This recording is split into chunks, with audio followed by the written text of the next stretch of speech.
That's fine. Sorry. Everybody's awake now. Good afternoon. This is the first meeting of SML.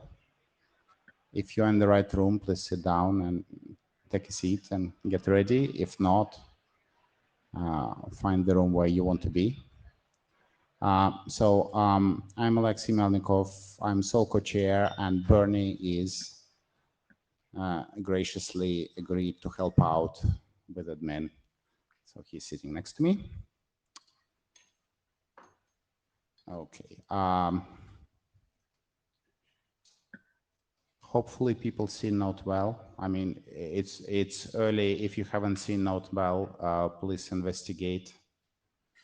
I'm not going to spend too much time on this. The main thing is be respectful of others and disagree in professional manner, I would say. This is the list of various PCPs controlling how you participate in IETF. Again, if you haven't seen these documents, please have a read.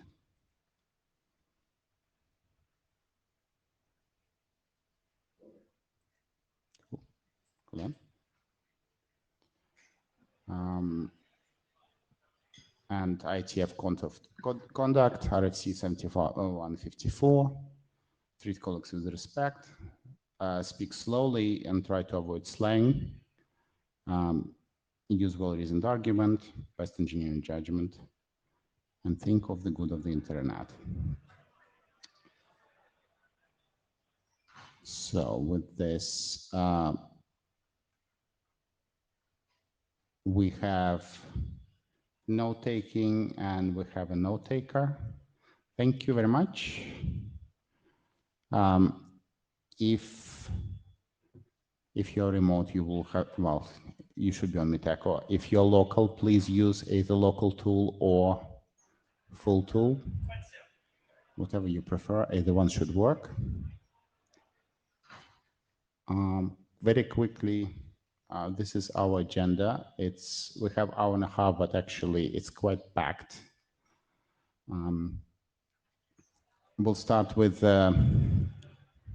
one example of SML, and then go more into use cases, then go into proposed work and open issues, and we'll talk about trust and security considerations at the end. So with this, very few quick notes. So the working group just got chartered. I'm not going to go through the charter. Hopefully people remember what's in the charter, and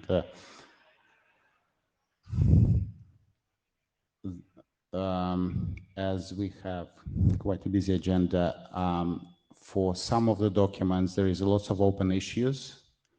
I'm not expecting all the open issues to be resolved here. So because we don't have enough time, we might cut the conversation short. But if we do that, it doesn't mean that we're not going to continue discussions later on. So basically, we'll be controlling time, but don't panic. We're probably going to have an interim in early 2024.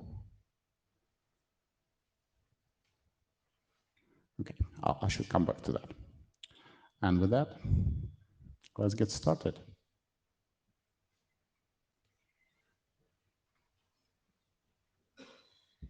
All right. Hello and welcome, everybody. Thanks to the chairs. And yeah, let's get started with our first presentation. I hope you can hear me well. I tend sometimes to ignore the speak slowly directive, so feel free to notify the chairs or so to remind me of that? Um, Still waiting. So while the slide is loading, yeah. So we start probably a little bit unusual by a very particular use case before we get into the overall framework of how structured email is supposed to work. Just probably to give you a very direct idea of what this could mean, because also this example or use case is using the email domain as such, and I think topics many of you might be familiar with already.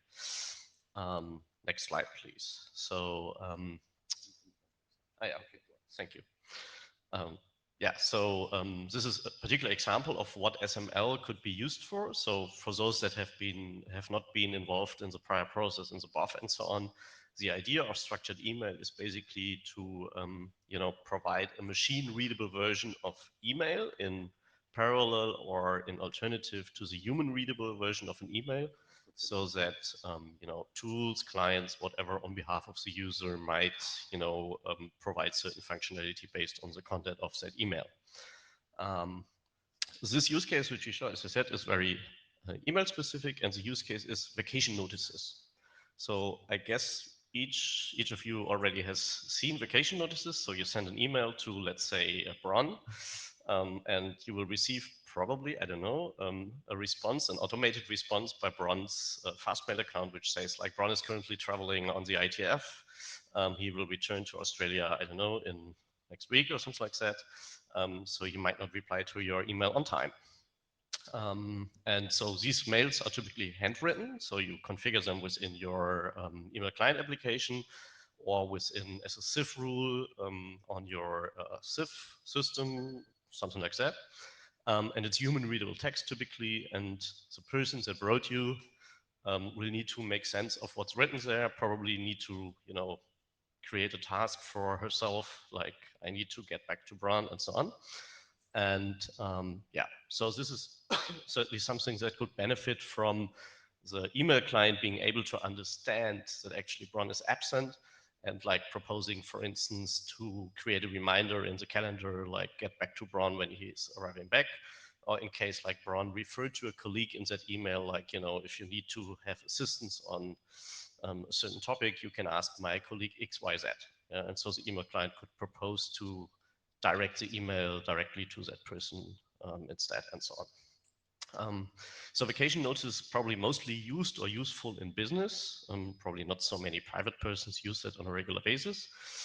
Vacation notices themselves, as I said, are mostly human readable language. They are not really covered in many RFCs, rather as a side topic, such as in RFC 5230.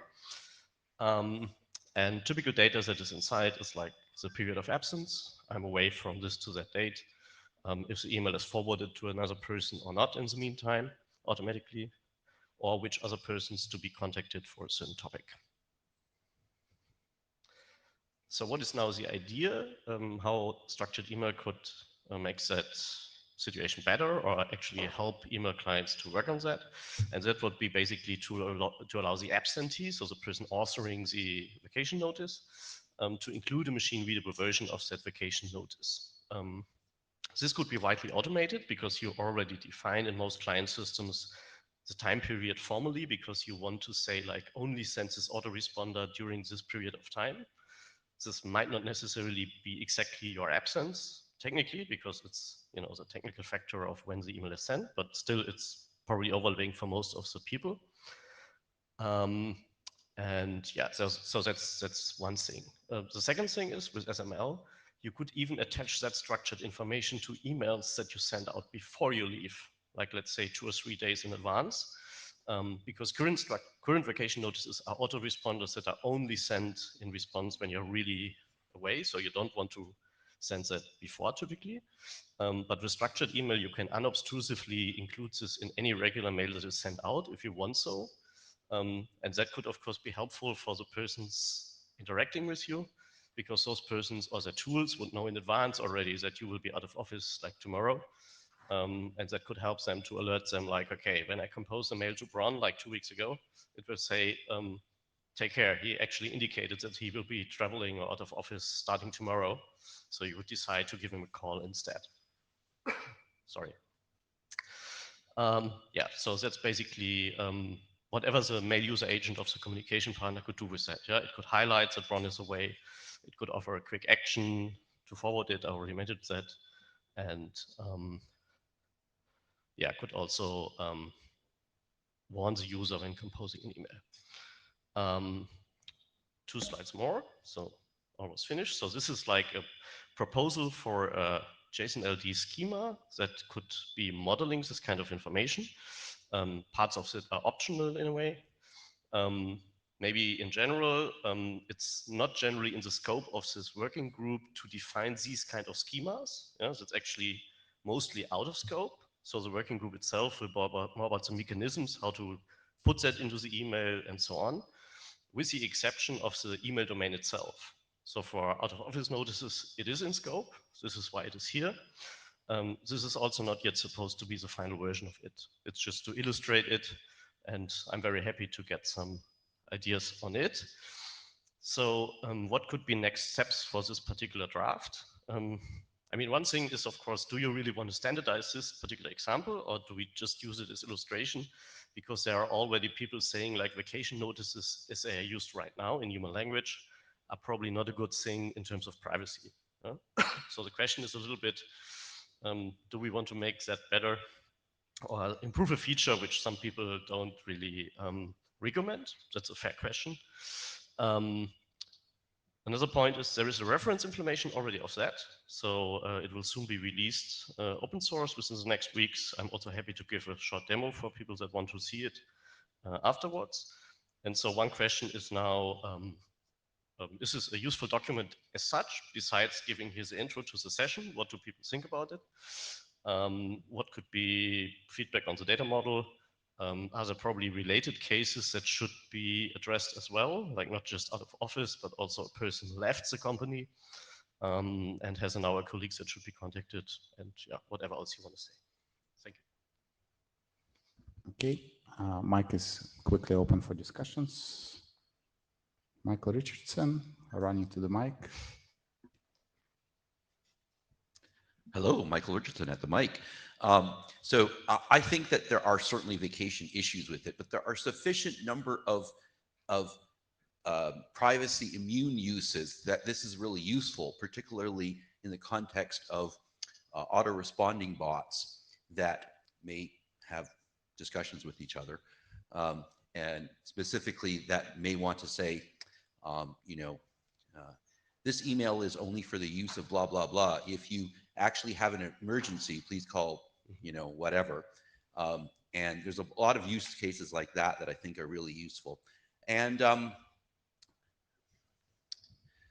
maybe it doesn't matter that much internally within an enterprise, where I think the privacy issue is less, but maybe there's also other technologies, except when we have, enterprises that are merging with other ones and they actually speak SMTP between the two of them because they're not actually, they haven't been fully Borgified, right?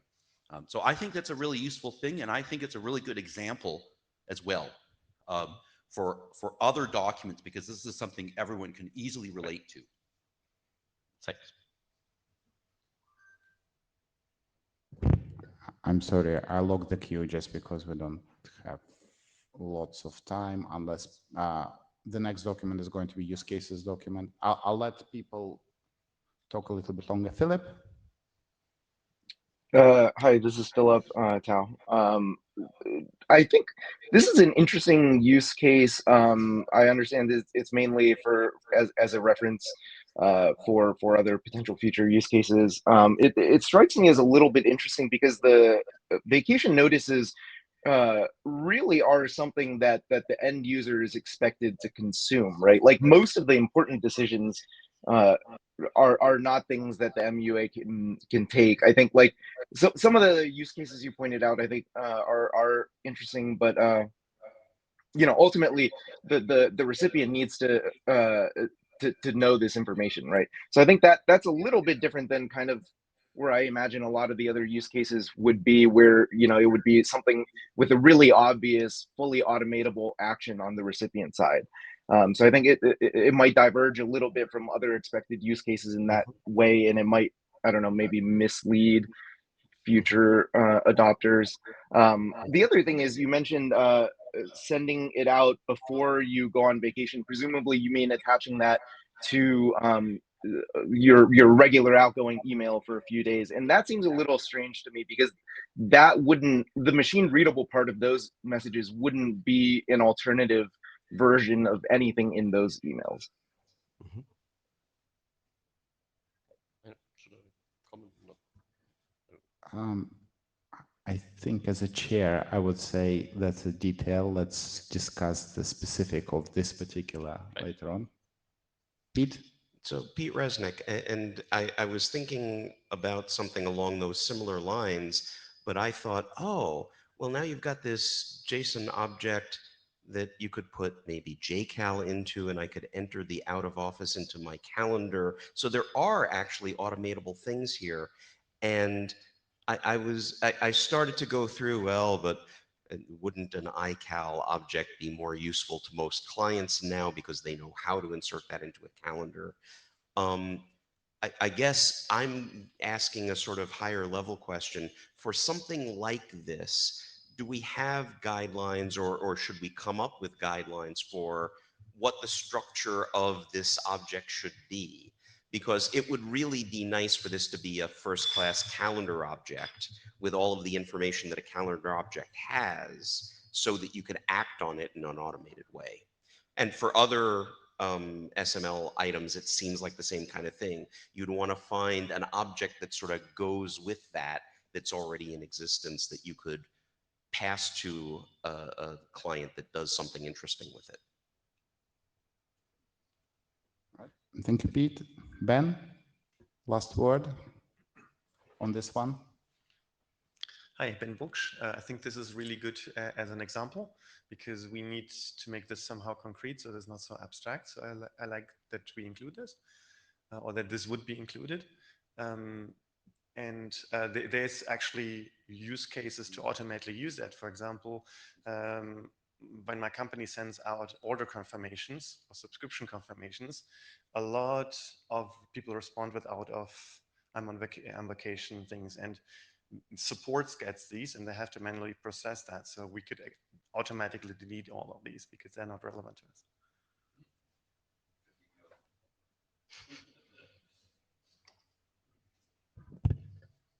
All right, thank you very much. Next use cases. Okay, thank you. I'll go a little bit quicker through this one because this is in the charter like an optional document which is supposed to inform the overall flow of the working group. But most of the things, use cases mentioned here, are not supposed to be implemented by the working group or the standards, but rather by actual users of that standard later on. Nevertheless, I think it's helpful to think about it.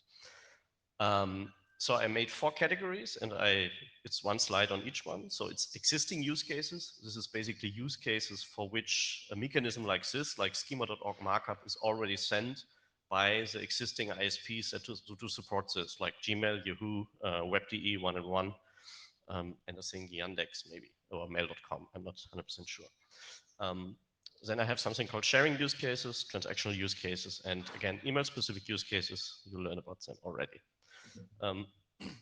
So the existing use cases for which structured email is currently used, which you can personally use if you have a Gmail account and a corresponding sender, which will include that markup in your mails, is actually not so much. So it's like, I think, 8 different schema.org categories. So the schema.org vocabulary defines like 800 different categories, from event, music album, cooking recipe, to orders, invoices, flight reservations, and something called promotions.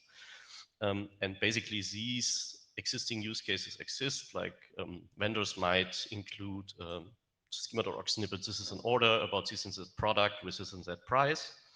Airlines might include, this is your flight reservation going from this airport to that airport, and so on. Same for bus, train, hotel, and restaurant reservations, but all of them are quite similar. And there is a thing called promotions, which is like coupon codes sent to you by shops.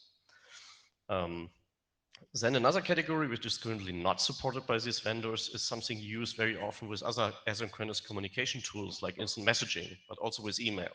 So if you visit a website, a news website, you typically have this share with button, right? And if you share with an instant messaging tool, you typically get a neat preview of what is actually shared with you, an article in the New York Times, something like that. You can share locations with most of instant messaging tools, which will basically render you a map of where you have been. There's also often an email button offered, but sometimes it's a mail to link, which just pastes the URL in your email client. So it's a very poor user experience because you just receive an URL as a user, and you need to act upon this in your email client in a very quirky way.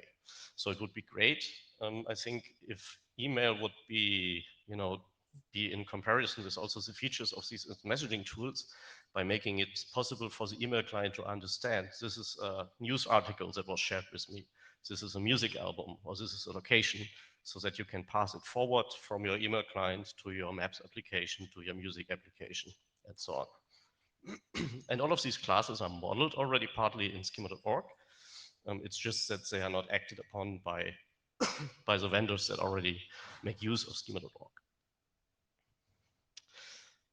Then we came very shortly to transactional use cases. So, a lot of emails nowadays are like acting upon a certain email you get, like please confirm your flight, please comment on that issue in your issue tracker, please click on this link to confirm you're really logging into this and that tool. And there's even a little bit an older thing many people of you know, especially if you deal with mailing lists, like reply to this mail with subscribe in the subject or in the body, which is sort of, a special purpose kind of controlled language thing that automates your interaction with the service. And all of these things, of course, you could, provide a structured format for, which would make it more precise and also more easy for the email client to offer you an option to respond to that. Yeah, so I think in terms of what Philip said before in the comment, I think not all of these use cases necessarily mean that the client will be able to do something completely automatic. I think it's totally up to the use case and to what the user interface wants to do. But I think in many cases, it's just also that the user interfaces, by understanding or having the possibility to understand what it is about, to provide some more or better user experience, enriching the experience to the user, providing buttons for a clear choice, like subscribe or not subscribe to the mailing list, and not making the user think about, okay, you have to type in the subject subscribe. And this works if you just press on reply. I mean, all of us know these kind of emails, yeah? So we are used to it in a way, but if you really think about it, it's really a very quirky way and nothing which typical end users easily deal with. Okay, and then we get again to the email specific use cases. You have seen already structured vacation notices. If you think more about, sorry, these kind of things, I think a very recent example is reactions. So some people might know there is RFC 9078 from Rick Cygnus and others. And there is implementations, unfortunately not based on that RFC, by Gmail and Microsoft Outlook, where you can actually like an email or thumbs up to an email or whatever, dislike an email. And this is shared in the user interface. Huh? And so obviously using not just emojis or something like that, but some kind of a structured way of doing it. Some people of know might be aware of the activity pub protocol, which is used in Mastodon and similar tools. There is, for instance, already a modeling for certain of these things like and follow and so on. And so you could actually put this quite easily into the structured email framework. You could also think about the email signature. That's also something which many people use, but it's not really an IRC thing. It's a practice that has been evolved out of using email. There might be also applications in other kinds of machine-generated email, like bound messages, something like that, where you could provide additional information. Another interesting thing might be configuration of the user agent. So you might be aware of, in the mobile, typically there is this idea of over-the-air configuration. So you can press on the website of your mobile carrier a button which triggers a data SMS, which will set like the APN for you know, configuration settings for the local carrier in the country you're traveling in, something like that. So you could theoretically think about an email provider offering a service interface to allow users, I don't know, make a setting in their email client, which they otherwise struggle to do properly. Or, and we have later that thing to configure or set up things like email encryption. That's, I think, a related example. That's basically it. So the question is also, do we really want to make this kind of use case document, which I guess probably will be a living document in a way? Will we make that, should it be a draft at some point? Should it be adopted as that? I'm also happy about co-authors or people that would like to engage in this effort. And yeah, I think that's it here.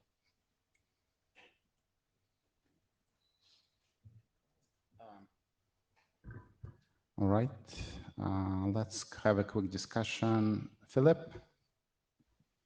This is Philip. I'm glad you brought up these use cases. Kind of going back to my previous comment, that this is what makes me wonder if we should adopt one of these other use cases as the reference, draft for how it would be adopted. I think a lot of the ones listed here for like multi-factor auth, the subscribe, the reactions, I think those are all a little more straightforward on the recipient side of like what the recipient is expected to do with that information, right? Like the vacation notice, a lot of people threw out a lot of great ideas, and I think those are all good ideas, but like everybody kind of has a different take on what it should be, what the structure should be, what you can do with it, and I think that will make it a little harder for recipient MUAs to adopt. Like it's less clear, each company is going to have to decide on what feature they want to build on top of this, right? Whereas for something like reactions or something, I think you might get quicker uptake, and it's a more straightforward model for future use cases to follow. Thank you, John.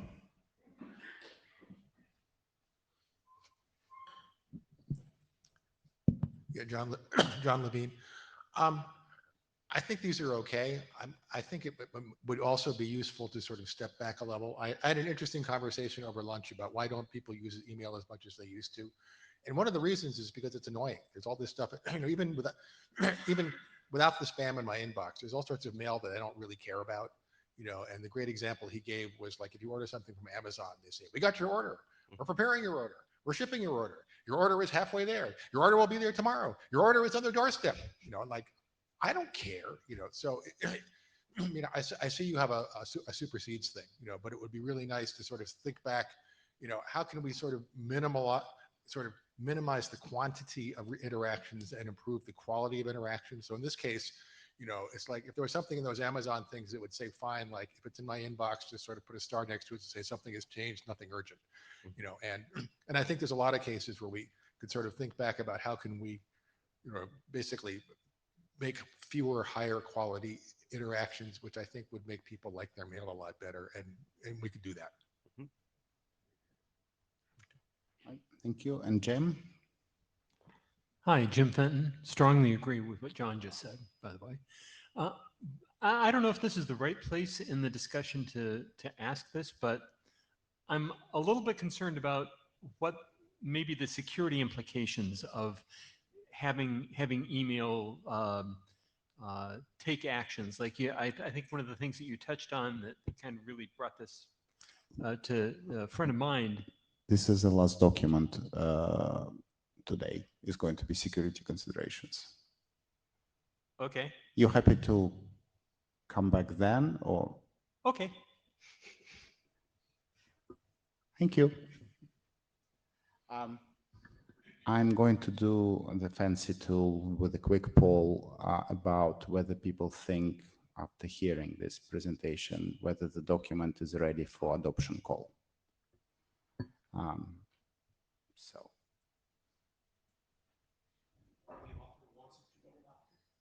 Yes, I think that was on the slide. I think, yes.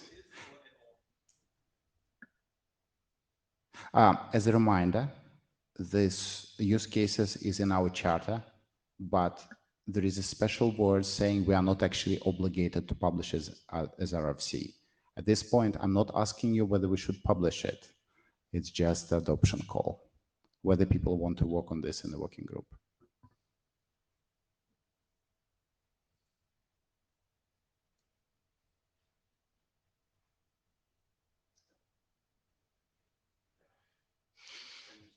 You should mention that you have put up the poll, right? I don't know if you did. I think people should see it. So we have 14 people yes, 2 people no, and no opinion 25, I think, which is fair.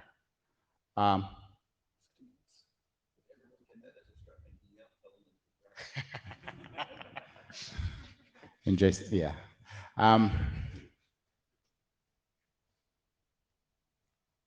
Do people who said no, do they want to quickly voice what their objections are?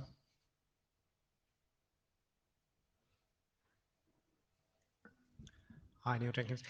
I mean, I'm not sure if maybe I'm misunderstanding. Like, I just, when I said no, it's more just, I don't think this is going to be that useful. And I think limited resources, we'd be off That's the question about, we can adopt it, but we can choose not to. Well, but we'd still be working on it. Right? I mean, someone Okay, would be. all right. Okay. Okay, fair enough. Okay, so obviously everything happening in the meeting, it's indicative, so we'll take it to the mailing list, and I think there is enough interest to start adoption call on this. Thank you.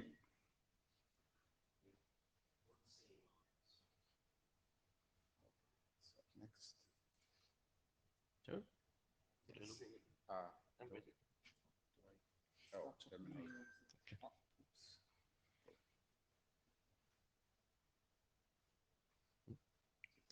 All right. Right? Yeah. Okay.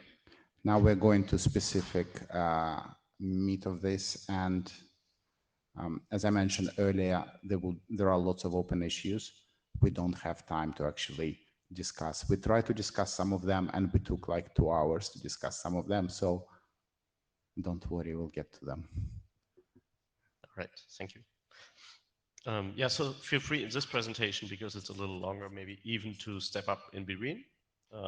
As I said, I think the intention of some of these questions, as you will see, is, and I think it doesn't make sense to decide on them by today. Some of them have already been discussed or started to discuss both on the BOF and on the mailing list. And I think it's very important, you know, to gather more information and perspectives on it. And I think we agreed that comments and questions can be after each open issue, right? As opposed to at the end? Right. Okay, so let's do that. Okay. Yeah, so I already said this is like the main specification that is that wants to define how should a structured mail look like in a way, yeah, in the terms of what you actually send. As already mentioned, security trust topics will be a separate draft we talk at the end. The content of these presentations will be 3 steps. So I'll talk a little bit about foundations. I'll talk about how structured data works within an individual email, and topics that are related when you think about multiple emails responding to each other in threads and so on. In terms of data representation, I think it's already decided in the charter that as a formal language of representing the machine readable data, we use knowledge representation language RDF, which is an W3C standard. In order to put RDF into an email, there would be various serialization formats of RDF. So there's multiple formats in which you can express RDF statements. This is JSON LD, microdata. This is RDF XML, which is an XML-based serialization. This is Turtle. There might be even more. I'm not sure this is a complete list. The current usage of these kind of schema annotations, both in email and also like they are used on websites. So I probably missed to mention that. So the schema.org vocabulary initially was created by search engine vendors to annotate websites. So you might see it in the source code of your website when you're on a news site or on a music site and so on. You see a machine readable version of that content already in the HTML source code, which is analyzed by search engines. And for both of these usages, email and web, there is currently mostly two options which search engine vendors or email ISPs that use the email variant will allow you to put this into the document. The one is JSON LD, which is a certain format of JSON representing RDF information, which is basically embedded in the HTML part of the email in a script tag. Yeah? Or you use microdata, which is basically a way to annotate individual HTML elements in a hierarchical manner, which in the end, once you extract it, again yields JSON LD RDF. So this is why RDF XML and Turtle probably are in brackets already, because they are not common at all right now. So the question is a little bit, should we just orient on how it's already there for the vendors that do a partial implementation of this, which allow both of these options? Should one of these options be preferred? Should one of these options be excluded? Yeah, that's probably one of the first questions or main questions at some points that need to be answered. This question will not necessarily block any of the other things, so it's not 100% related to the other questions, so it doesn't need to be decided immediately. There is maybe that as one point, there is arguments for both in terms of implementation, because sometimes people that automatically generate emails they might have a certain architecture on how to generate these emails. So some of these generators might just not be able to generate microdata, while others may be able to do it. Because at one point you put a dump of the structured data right at the top, and at the other time you do it inline when generating, like the products or music albums in that email. And depending on how the architecture of your software is, one or the other might be not so easy. Okay, quick comments from the mic on this topic.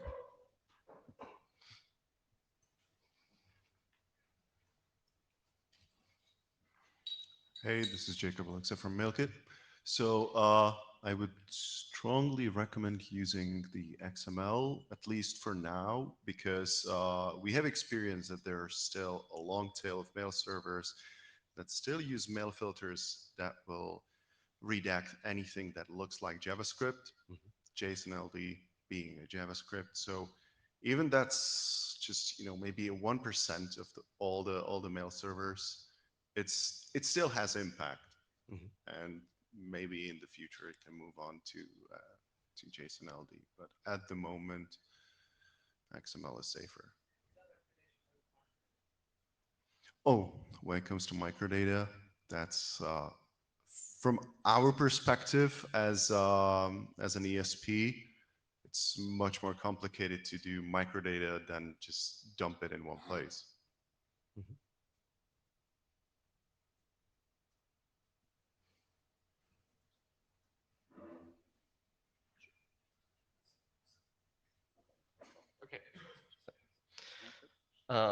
Okay, next question is vocabularies. So what is actually, where do you draw the concepts from which you actually use to annotate that email? So I already said there is the schema.org community, which already maintains a graph or a documentation of certain like 800 concepts, which are basically, as I said, like cooking recipes, news articles, so more like common sense sort of things. And not all of these, or the minority of these, is currently used within typical structured email implementations. But also, like 800 concepts is not modeling everything you might want to express in an email and send to another person. So there is certainly, there is obviously one idea is it's good to have consensus, so to use something many people, agree upon. But on the other hand, if you look at MIME types, you are also allowed to send attachments which probably only certain users might be able to process on the machine individually. Yeah? So there's also no such restrictions that you only are allowed to, let's say, send certain email attachments to people which from a restricted list or something like that. So I think there is a glory of also saying there is actually no restriction, whatever markup you want to use to describe your email. However, you must in that case in any way not expect the recipient to be able to make sense of it. So you need obviously in some cases where you use a very specific one, you need to have some sort of arrangement with that user. Let's say you are a bank, so the user might have a banking software, which is then able to make sense of that if it's passed from the email client or whatever. Yeah, maybe. It's Neil again. If it's between a bank and their own app, we don't need an open standard. Like, it's not going to be interoperable. So I would, the main thing here to me is almost restricting it down so that people know which bits to implement that is going to get interoperability. Otherwise, you know, no one's going to try and handle all these 800 things, even let alone random whatever else you put in. Kind of the point of this document is to get interoperability. Then I'm not quite sure the best way to do it, but in some way it needs to kind of narrow down that scope.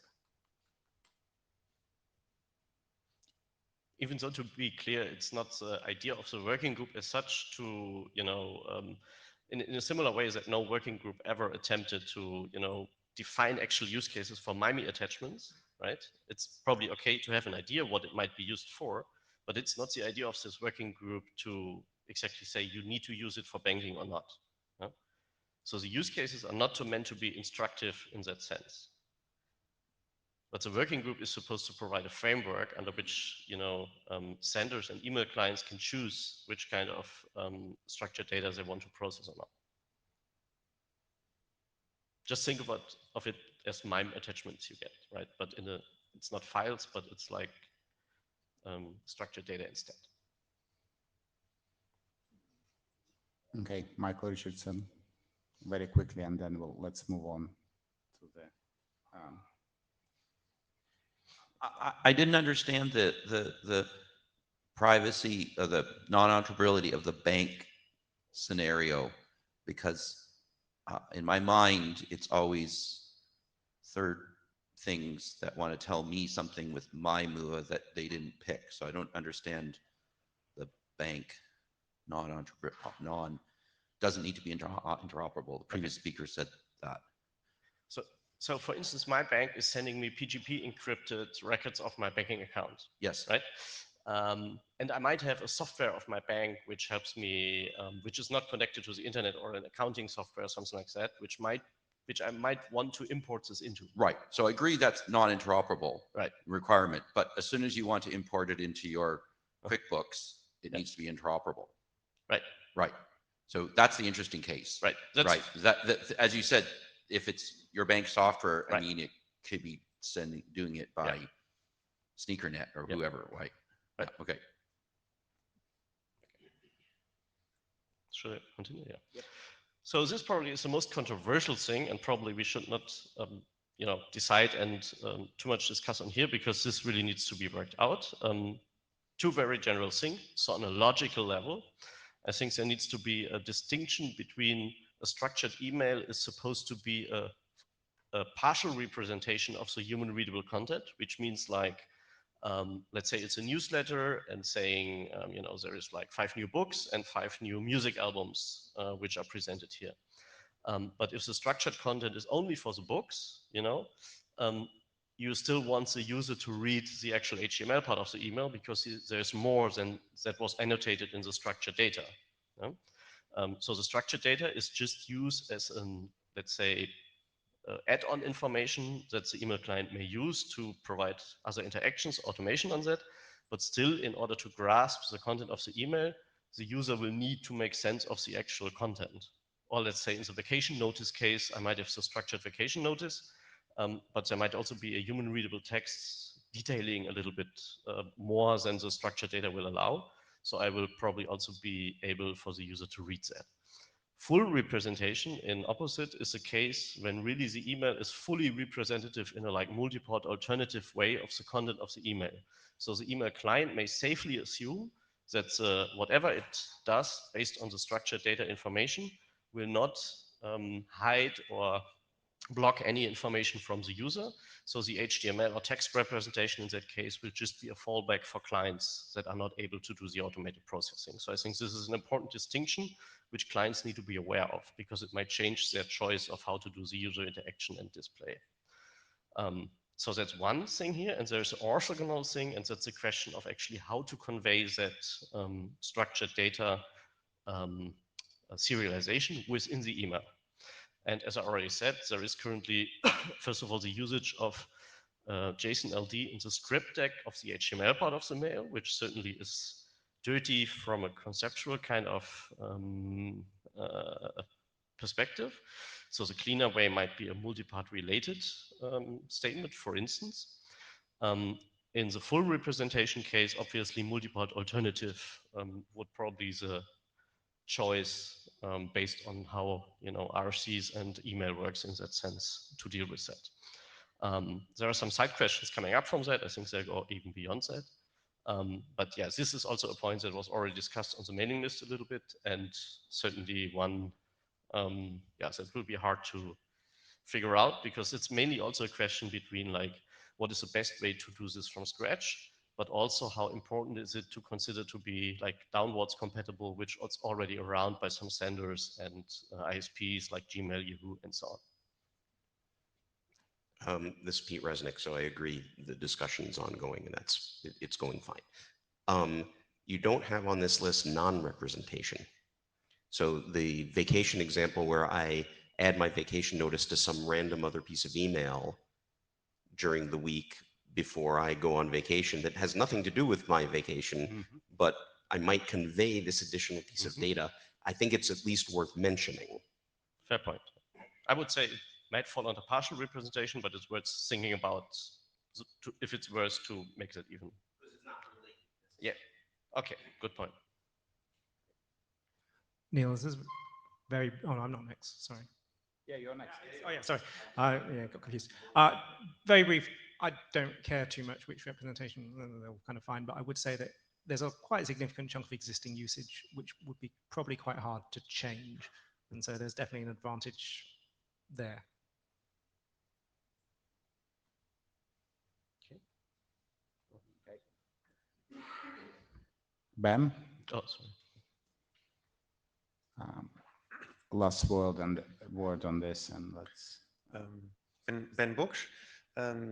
So about the full representation, I think this is a very good idea to use multi-part alternative, because it very easily fits into the current structure. We already have to decide between plain text and HTML, so that makes sense. For the partial representation, just a few things to consider, not to decide here. First, for an email client, it's very important to associate which part of the human representation does the structured email represent. So if, for example, there's a person mentioned somewhere and I add the contact information for that person, I want to be able to associate that with this, because I want to be the user to be able to click on that inside the written text of the email. Or I want to replace maybe one part of it.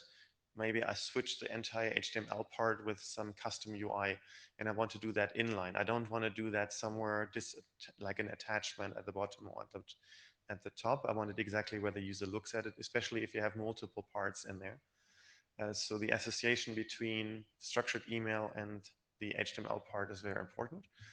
I don't think multi-part related will be a good choice in this case, because we had that problem with vCard.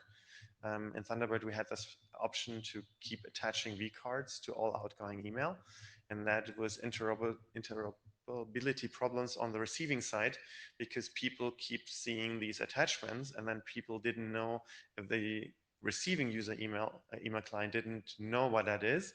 It was just showing that as random attachment, and then people who didn't know what it is were asking the sender, hey, you sent me this attachment, I don't know what to do that, I cannot open this, I double click in, I don't have an application to open that, and they didn't know that this was just informal stuff that is not really important. The auto processing will solve that. So this is good to have this, but it's not a solution for the email clients that don't support auto processing. So I don't think this would be a good choice for legacy software. Actually, the next presentation is about this topic specifically, about potential hiding of attachments that recipients cannot understand. Yeah, I understand that, but the software which doesn't support that, we don't have a solution. One more comment. This is probably a case of no representation if you add your vCard to the email. It's not the partial representation case, as you just discovered. And one more quick comment with the script tag. I have the same reservation from MailChimp, if I understood that correctly. The script Okay. tag makes me feel uneasy because it associates that with executable code. I would prefer some other kind of representation there. So actually, even the next slide is also about part of what you said. So one question, depending on the actual choice on the slide before, is in some cases, email user agent might want to associate, as you said, structured information with what is displayed in to the user. And so there might be a question of how to cross-reference, first of all, how to let, for instance, the HTML part of the email know which kind of concept from the structured annotations is used. But also in the other way around, you might have situations in which you might want to reference part of the email structure, so the other parts of the body from the structured data. So for instance, let's say you have a PDF attachment, you might want to make statements in the structured data like saying this PDF attachment is actually an invoice or something like that. Yeah, so I think since this is a little bit of follow-up topic of the other one, I think it's something we can, I also very brief on this. So this was all now about how to do this within a single mail. There is some implications of what might happening if you have a sequence of mails. So what happens if you do forwarding with an email that includes structured data? What is the email client supposed to do with that when sending? Should it be stripped out? Should it be included, and so on? There's a question of replies. There is a question of error replies. I probably won't dive too deeply into that. And probably an interesting one is especially updates. So there is a supersedes header already in RFC 4021. It's probably not an issue that is so much for human readable mail, but once you start, to have structured data in the email, like saying, this is my address or something like that for a certain user, or this is my vacation or so on, there needs to be a way to revoke or update this information. For instance, if the vacation changes. Yeah? And so there should be a mechanism somehow to teach or to allow the receiving mail user agent to know that a later upcoming email is basically revoking or updating what has been sent before. This can be solved in human readable mails manually by just describing it, or people will just understand by themselves, but there needs to be a way to teach the machine on how to do that.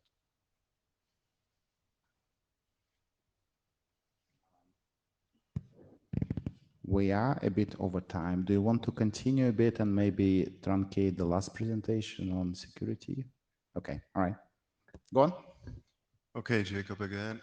So what you just mentioned, having the schema that is machine readable and contains PII, a new email address, I would actually say that this should be completely banned, because there's a big difference between if a human reads the message and picks up the email address, and if it's made available for machine to read that address and then someone do something like decide, oh, this person changed their email address, so we will send the newsletters to the new email address, which would be a complete violation of GDPR, and it would open the door for spammers and who knows who to do stuff that at least now takes them a regular expression. You mean the address update example? Like, yeah, right. Okay. It was not made on purpose in that sense, but because it just came to me. All right. Yeah, there's some additional topics, actually, these ones which are mentioned here. The first bullet point we will see in Bernie's presentation most of all, so we can probably skip it to discuss right here. There were some other topics raised on the mailing list, like, so should sub-addressing be an issue that should be discussed in this context as relevant? There might be other topics to come up, so I'm also happy to hear that either here on the list or afterwards of the meeting. Otherwise, there is also the question of adoption for this draft. There is also a reference implementation for parts of this for RunQ webmail, which will be released in the next upcoming weeks, and which will probably help people, get a grasp of this. There's supposed to be some reusable code, which can also be, used for other implementations that want to deal with that. And co-authors obviously are also sought. So if you want to help writing this draft, I'm very happy to. Okay, Ron. And as is for the other document, I will do a poll whether people think it's ready for adoption. Ron Gondwana, I just wanted to respond to the idea of don't put PII in structured data because then the bad people will use it. The bad people are getting enough money out of it to be worth writing a bunch of regular expressions, and it just means that the good people have to spend a lot more to use it. I think the idea of don't put things in structured is just wrong.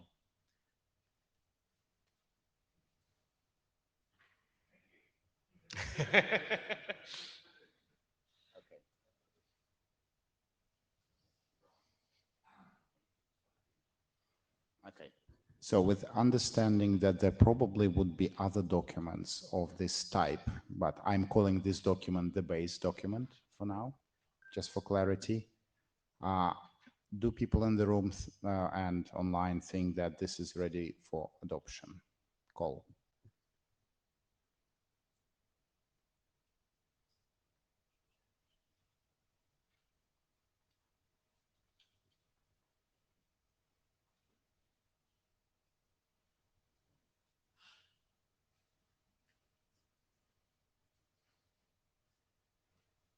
Okay, going once, going twice. Thank you. We have some, 13 people and one is hesitating, I think, which is fine. We'll take this to the mailing list. Thank you.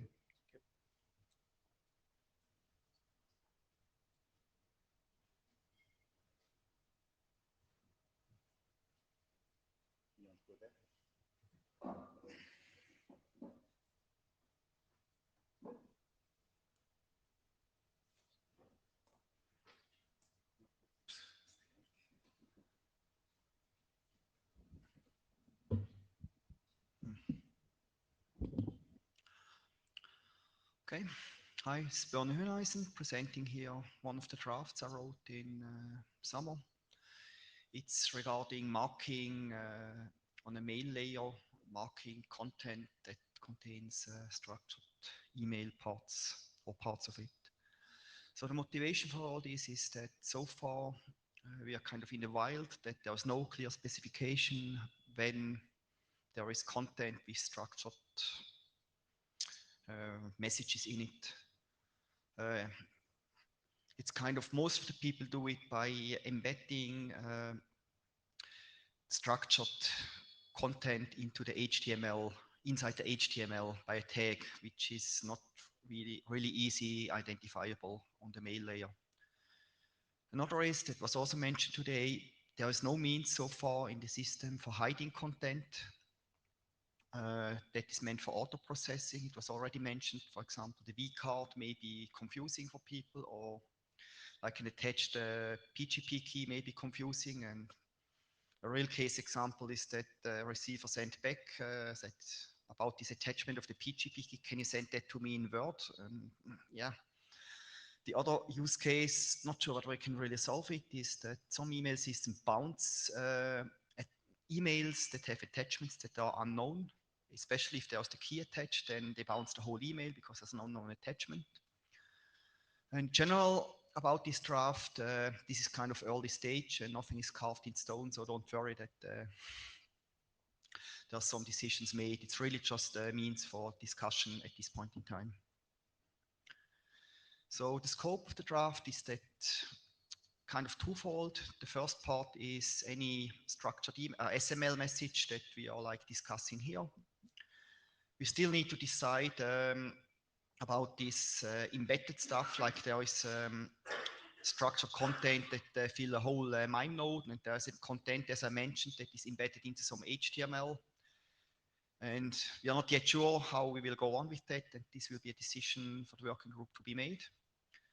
And now to the other, these are basically legacy cases. I mentioned already the PGP key attachment. That is something that is sent from one user to another. Another example would be calendaring information, like or vCard information. And at PEP, we had some messages that inform that some key has been reset or like revoked.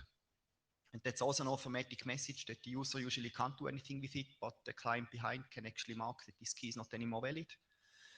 And there are other use cases that are in exchange between the clients. So we have an implementation for the private key synchronization that solves the problem that if you get the message that is signed with the key from your laptop, that you also can read it on your mobile, which has different key.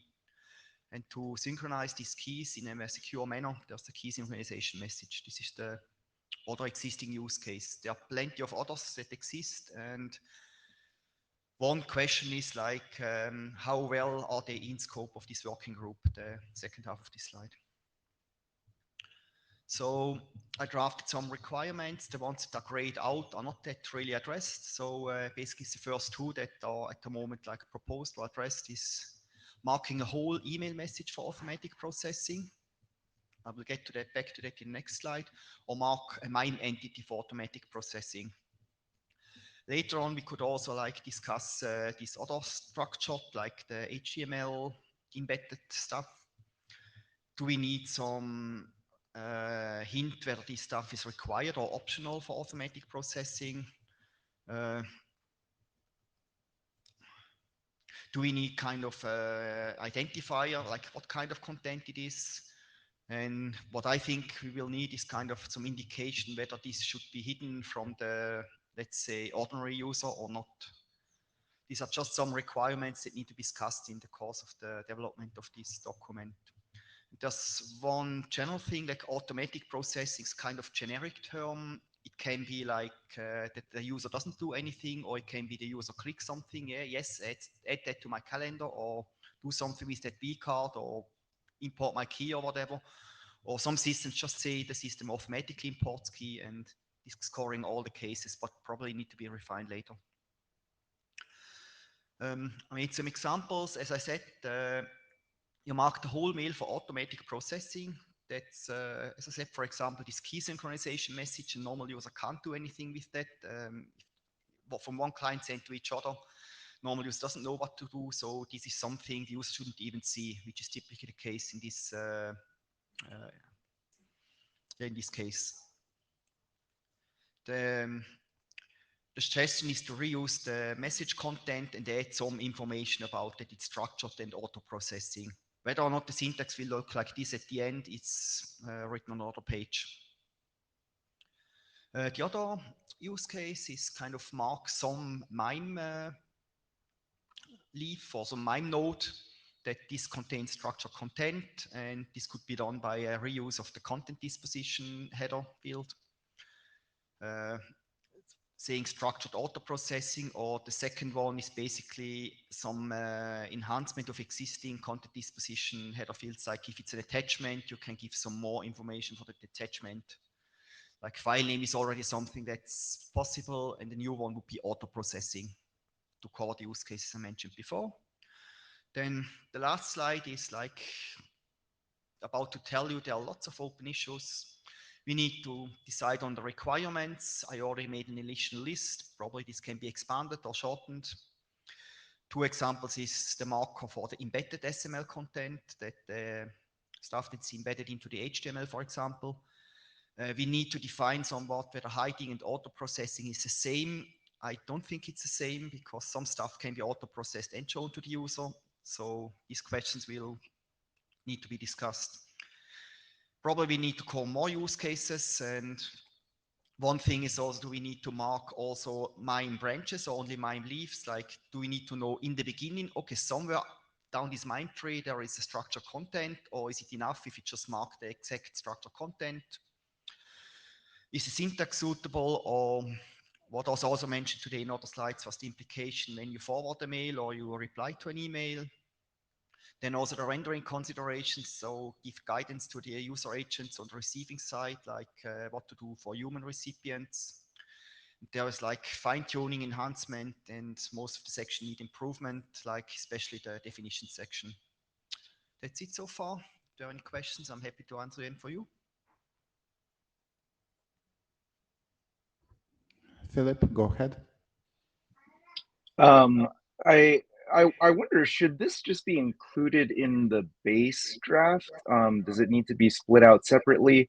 And also, I would vote for having some kind of marker at the message level, because I imagine for an MUA today, you may not download all the MIME parts until the user views the message or something for large messages. Whereas if you know that this message has some structured data for auto processing. You may want to do that as soon as possible, and not wait for the user to ever view this message.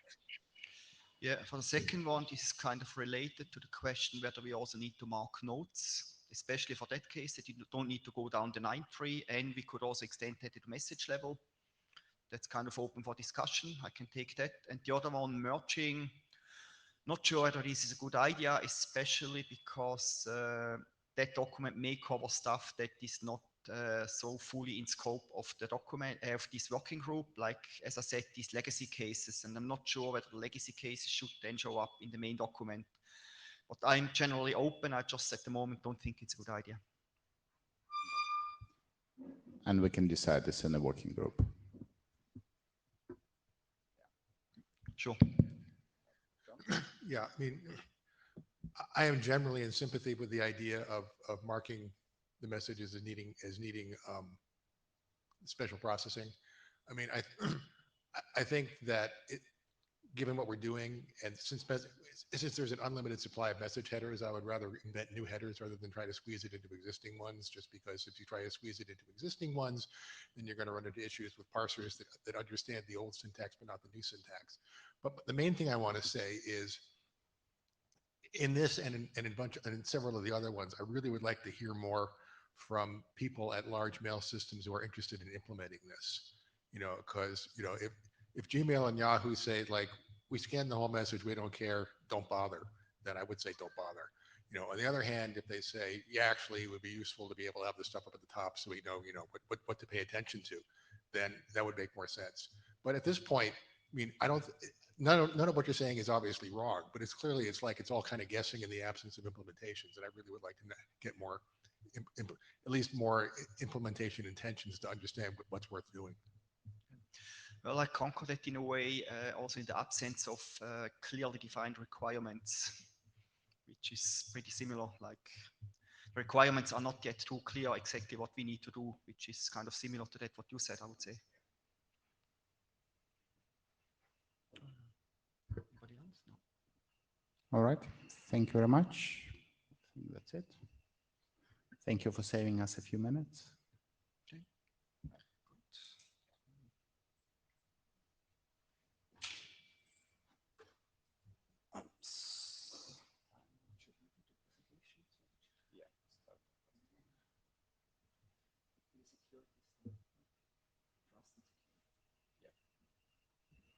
Hello, it's me again. So this is the last presentation on the trust and security aspect. So this is a topic that has already been mentioned on the BOF and also in the mailing list to a certain extent, and certainly, and is also obviously in the charter of the working group to be, supposed to be a topic of the working group. Okay, here we go. Yeah, so in a way, so what the idea here is, in a way, is since the working group is not supposed, to instruct user agents on what exactly to do in terms of, how to deal with that structured data in a general sense from a user interaction perspective. However, of course, for security and trust, it's one of the ideas to give indications or information probably to these kind of tools on if they can trust that information and so on, or if information is encrypted, on how to deal with that. Yeah, so I think we already had a little bit a mention of like personally identifiable information, for instance, as a topic of concern in general, right? And I think I hope I don't summarize it completely wrong, but I think the discussion so far in the BOF and in the mailing list went a little bit along the line like, well, if you start marking up certain stuff in a structured way, it makes it easier for bad actors probably to understand what's going on, to understand this is a email address, this is a person, whatever kind of things. However, there were, of course, other people arguing, and we have already heard it in the room today as well, like, okay, this is not a problem which is specific to this particular approach or what this working group wants to achieve, but this problem is already existing right now. So even within text-based emails, you can do some machine analysis, regular expressions, whatever kind of thing. people do send already ICS files, vCards, PDFs, flight itineraries, barcodes that basically contain all of this kind of information, which doesn't mean one needs to, put this further for the future. I mean, this could also be an opportunity to, establish a more sensible and a better way of dealing with such kind of information, obviously. But just to summarize a little bit the discussion so far to this topic. So how is it working right now?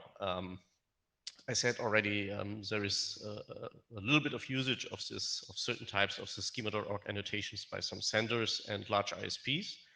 However, it's not easy. So if you're a sender, so you're an airline or whatever kind of thing, you basically need a manual approval by each individual ISP. I think there is, some of them share web forms where basically you need to fill out the form once and they deal with it internally, but still it's individual configuration, I think, as far as I know, and some sort of whitelisting that needs to be there. And there is also some additional requirements that need to be there. They differ a little bit between the vendors, like having DKIM signed messages and SPF messages. And only if you fulfill all of these criteria, markup, which you can of course send all the time already. Yeah? Nobody is blocking you from that, but it just won't do anything, right? So in order to make the markup visible within the clients of these vendors, you need to fulfill these kind of things. But obviously these kind of things don't scale very well. First of all, you even need for some vendors a sending history in the many thousands of emails. Yeah? So this is something many senders may not even be able to achieve. And also this is currently a very unidirectional process. So like the way it works right now, in this kind of sense, it's only something where you can receive the structured data from very big senders, like airlines, but there is no way for you as an end user to send a structured mail by yourself. So you cannot sign up as John Doe, please Gmail whitelist me so I can send structured data to other people. So yeah, so this kind of process probably wouldn't scale somehow. There is some open source tools which also do leverage structured data in email. I think in the BOF there was some more presentation of them. There is the KDE itinerary project.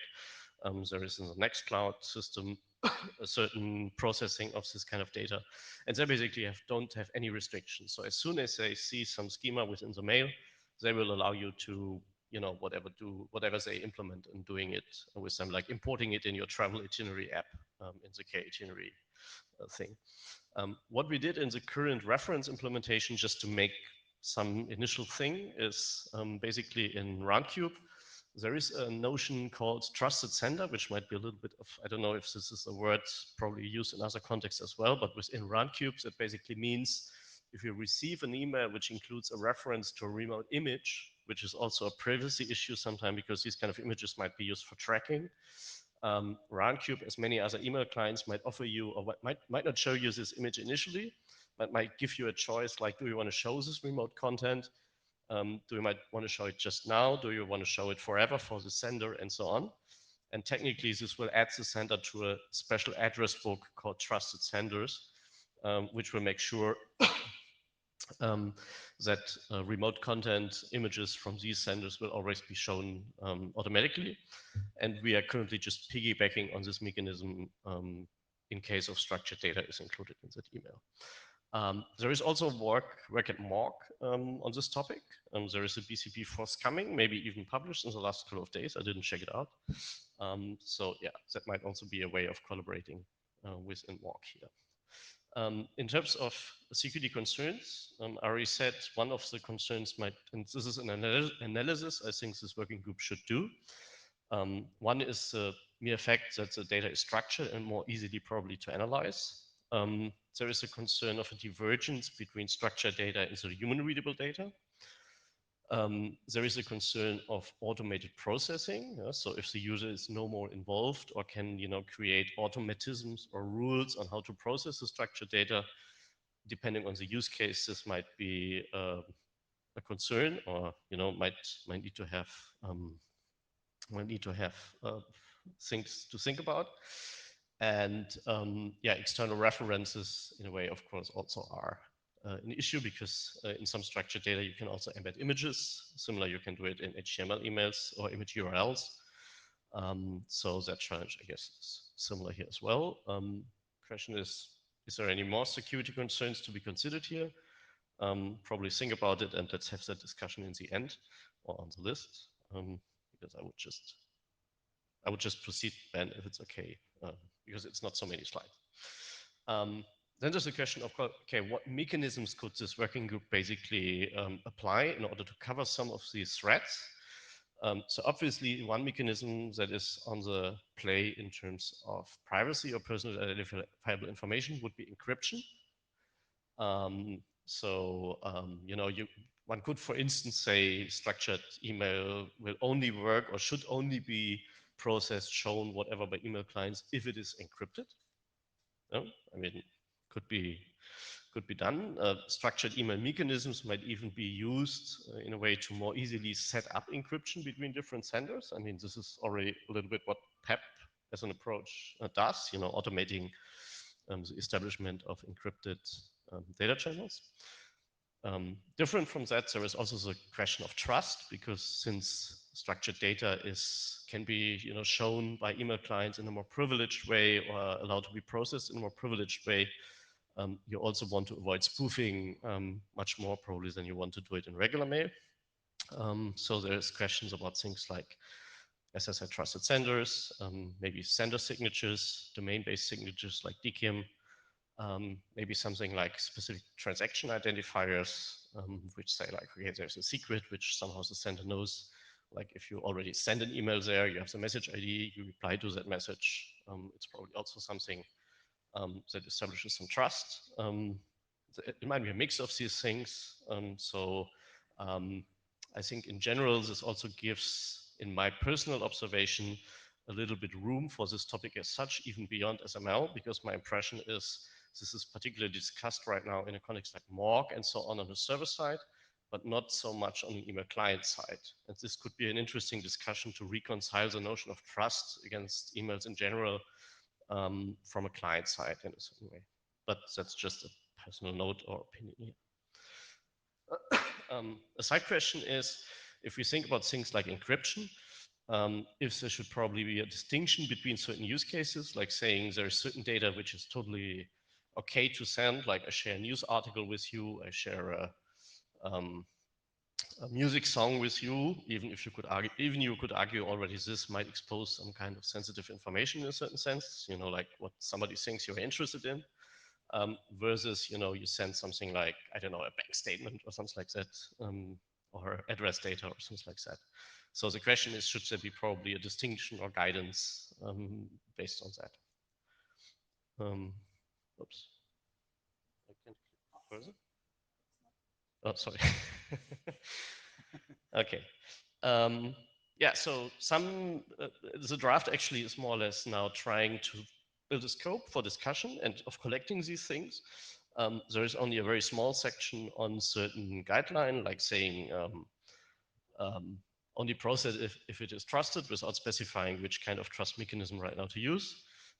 There's probably also the idea if sending, for instance, some kind of schema which would include a picture, like let's say a music album where you have a small cover image, that you rather should probably inline that as a sender. So there is a similar discussion actually existing in the community of, you know, you have this thing also when you share in instant messaging tools. And there are also two approaches, like you send the URL or not.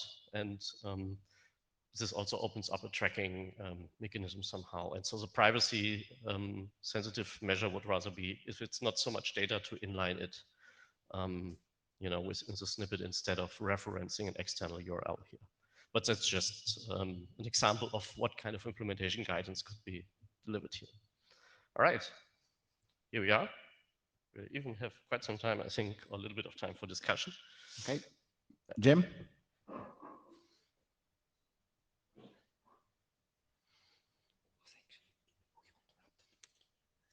Hi, Jim Fenton again.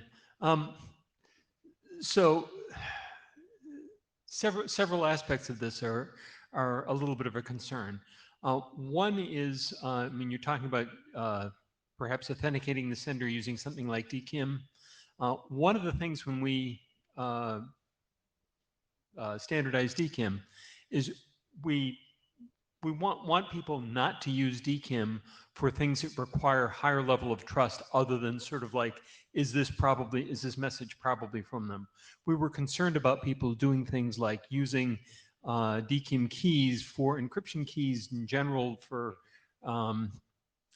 communication, just because they're just sitting there in DNS and typically not protected by DNSSEC or anything like that, and they can be spoofed.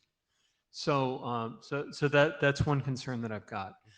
Another is, I mean, it sounded like a really, really good use case to be able to have an automated way of, say, updating my PGP key when I send a message to somebody that it, would say, oh, okay, here's a new PGP key for Jim.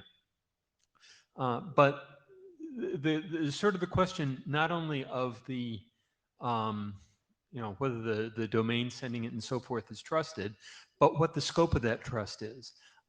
If I had a mail account on, say, a large email provider, I might or might not trust them to assert a PGP key for me, because I mean that's to me a very personal thing. So there's both the question of kind of the whether you can sort of trust broadly, but also whether there's specific cases where you want to be able to trust only a specific address. And I think trying to build that on top of something that does not do attribution of messages well is very problematic.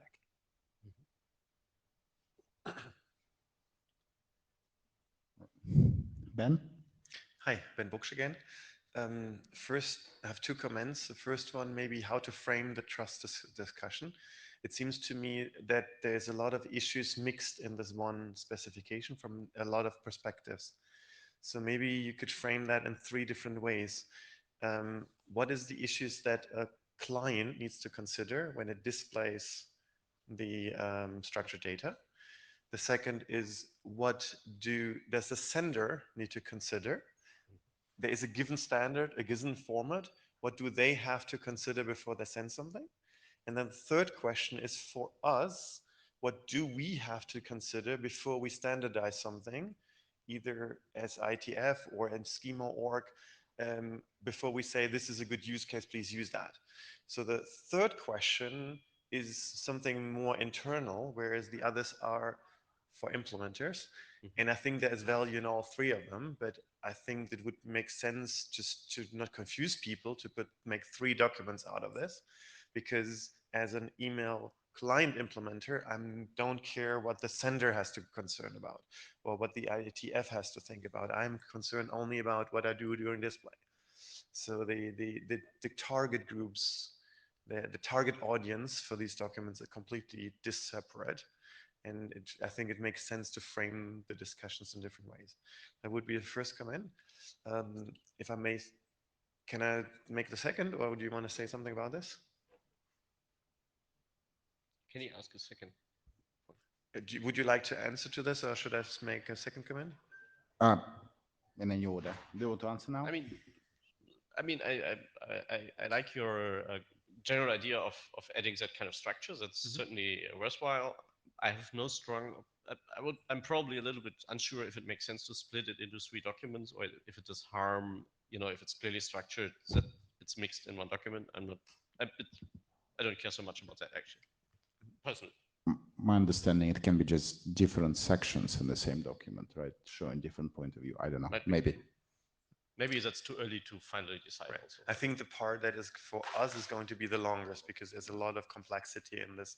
Well, how should we specify? But we could still split it if that happens, right? So I wonder if it makes sense to take this decision right now. At least it's good to keep that separation in mind. For the email client specifically, you've been talking a lot about trusted senders and stuff. From my perspective, that's not a useful way to view things.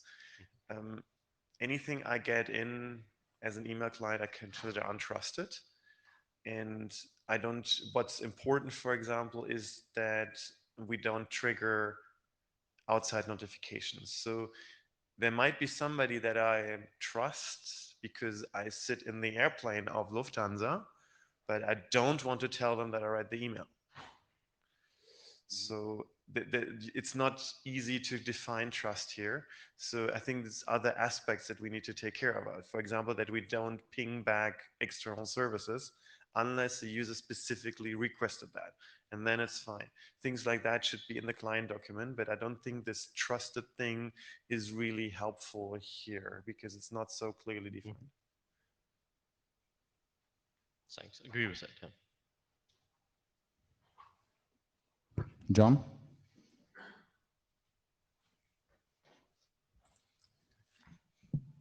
Yeah, John Levine. I would mostly agree with what everybody else said, but my immediate take on this is a swamp, you know, and like the things that immediately occurred to me is doing stuff at a domain level is too coarse. I mean, like I'm sure Gmail puts DKIM signatures on their mail to say, yeah, this is from Gmail, but that's different from putting the signature on every single Gmail message saying, and it's okay to do all the stuff that's inside this, you know. And you could imagine hacks around this, like it's only executable if you sign the, you know, the content, whatever. But on the other hand, we have decades of experience says that if you try to do it at an individual address level like PGP or SMIME, it won't scale and nobody will use it. You know, and also, you know, and we can try and come up with a hierarchy of things that are less dangerous or more dangerous, but, you know, like, okay, you're just going to forward me an article, except that article actually is a fish.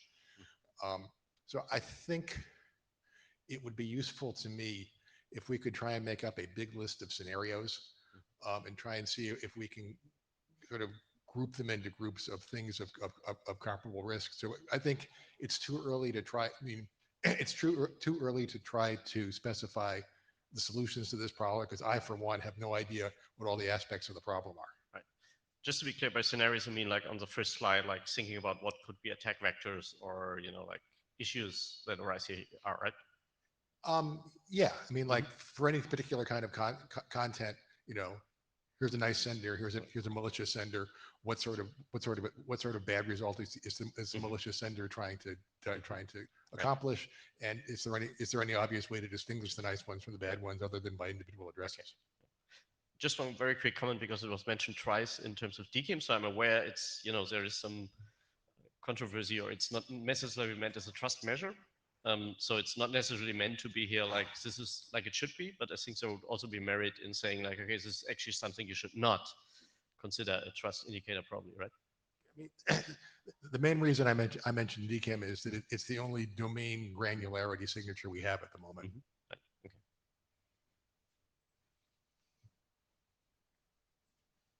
Philip? Philip Tao.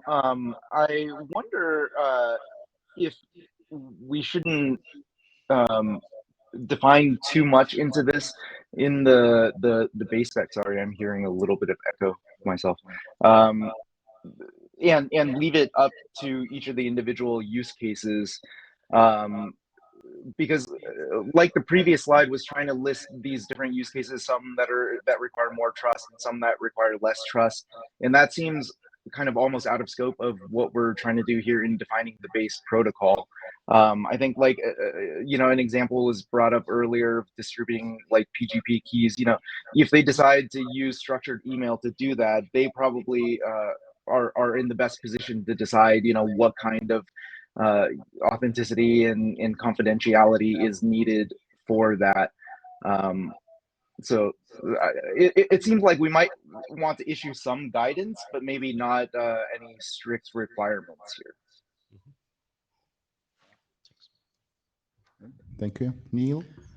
Yeah, Neil Jenkins. I completely agree with Philip. I think it's probably not helpful to try and define this here. It's going to be up to the like service, what they think is trustworthy, and also very much the use case. Like most of the things I'm envisioning we might use it for on our service would be essentially better presentation of content, much like if you have an attached ICS file, we present that as a better way of presenting it. It doesn't do anything automatically, but it lets the user, like maybe in one click, copy a one-time password code, because we know it's one-time password code, so then they want to copy it. Or, you know, a flight reservation, we can fetch the latest details, show them if it's on time, again, one click, add to your calendar.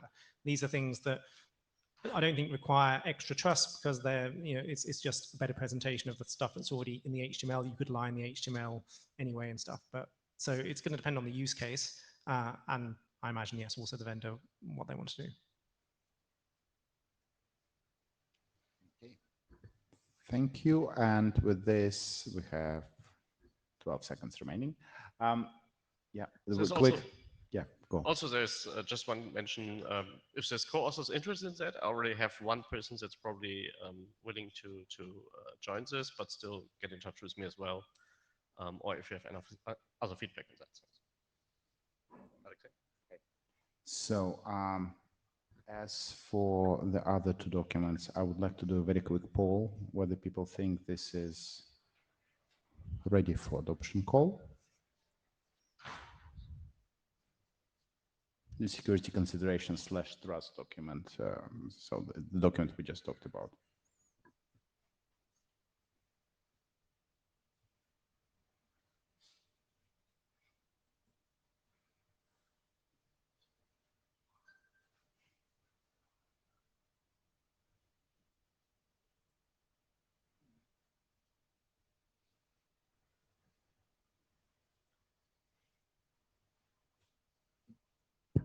This is the most exciting poll ever. This is a race.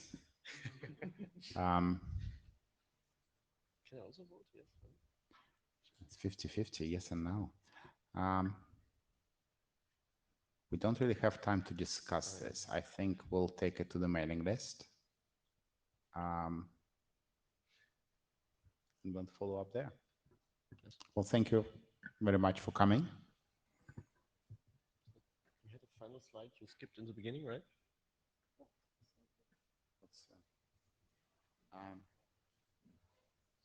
The only other thing it was actually on one of chairs, in the chair slide deck. By we is Murray, is looking for co-chairs for the SML working group. So if anybody is interested, you can come talk to me or Murray.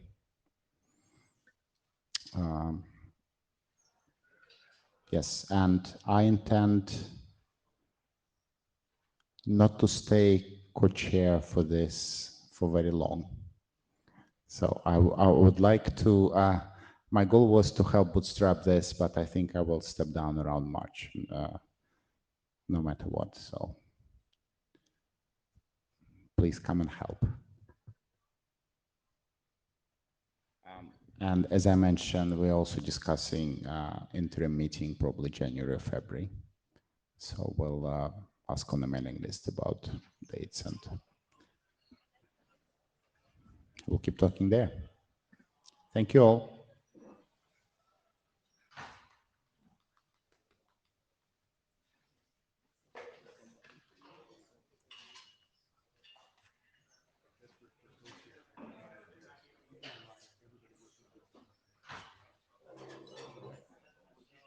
That's fine. I'll gain wisdom. So, okay. Well, if you're willing, I think. Yeah, but it's still devil in details, right? That's the.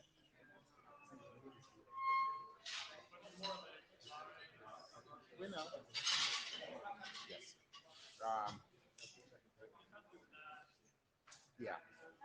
I think Hans-Jörg definitely did in the past, but I told him as well. We need to keep talking to Microsoft and Yahoo and Google, even if